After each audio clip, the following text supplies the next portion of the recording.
Good morning, students. Welcome back to our class. From last few classes, we are taking the chapter Mineral Resources, in which we had seen classification of minerals, their characteristics, their distribution all around the world. In last class, I had given you the homework distribution of minerals in India.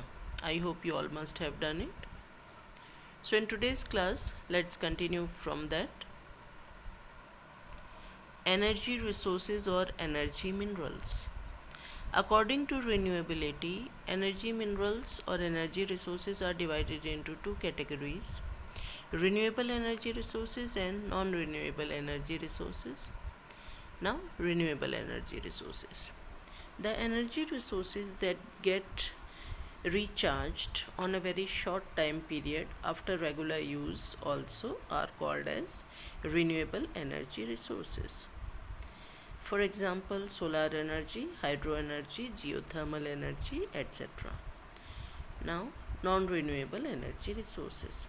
The energy resources that get over or exhausted after regular use and they cannot be recharged in a short time period but it takes millions of years will come under this category. They are organic in nature and they are also called as fossil fuels. For example, coal, petroleum, natural gas. Energy mineral or energy resources according to pattern of use. Now, conventional resources and non-conventional resources. Let's see conventional resources. The sources of energy that are being used from a very long time period will come under this category. They are renewable and non-renewable both in nature. For example, firewood, cattle dung, coal, petroleum, hydroelectricity and thermal energy. Now, non-conventional energy resources. The energy resources which are new forms of energy and they are being created recently by using the latest technology. They are renewable in nature. For example, wind, tidal energy, solar energy, geothermal, biogas, atomic energy, etc.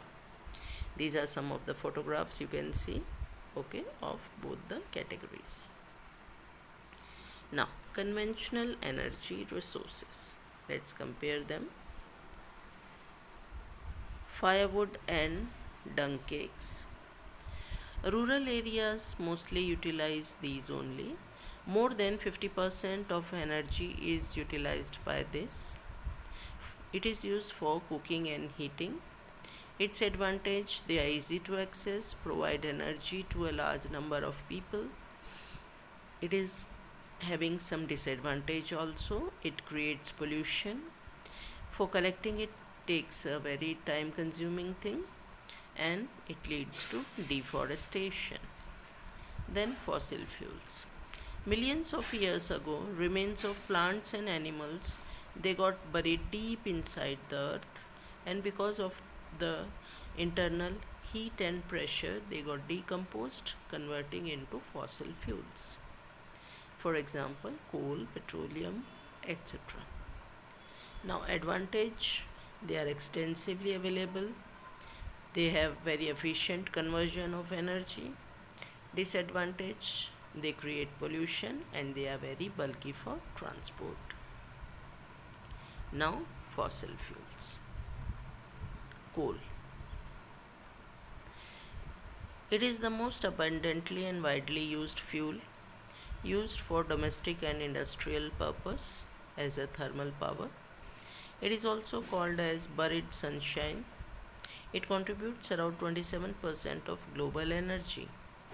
China is having 40 to 45% of its reserves. Others are USA, Russia, Ukraine. In India, Chota Nagpur region is its major producer. Now, petroleum.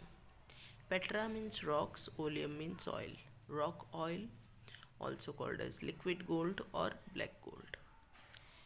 It is extracted through drilling oil wells. It is in crude form and refined to get various products like petrol, kerosene, wax, lubricants, etc. Saudi Arabia is its largest producer. Afterwards, Iraq, Kuwait, Iran, UAE, etc. In India, it is found in Digboi, Assam, and Mumbai High in Arabian Sea. Next fossil fuel is natural gas, also called as petroleum gas, because it is just found at the upper level of the petroleum reserves. Russia is its largest producer.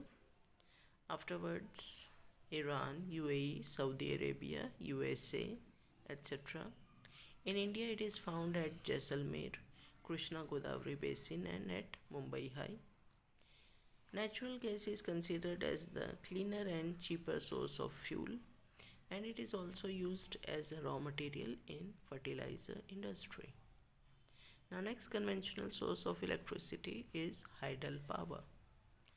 Generation of electricity by the force of water falling from a great height. It rotates turbine and that turbine is connected to a generator, and this way that force of water converts into electricity. Its advantage: it's eco-friendly, it promotes irrigation and fishing, it is inexhaustible or renewable source of electricity, it is expensive to set up but running is very cheap. Disadvantage: it causes displacement of people and it is very expensive to set up. So this way in today's class we had discussed the various energy resources, especially in that conventional sources of energy. In next class we will be continuing with the non-conventional sources of energy. Till then,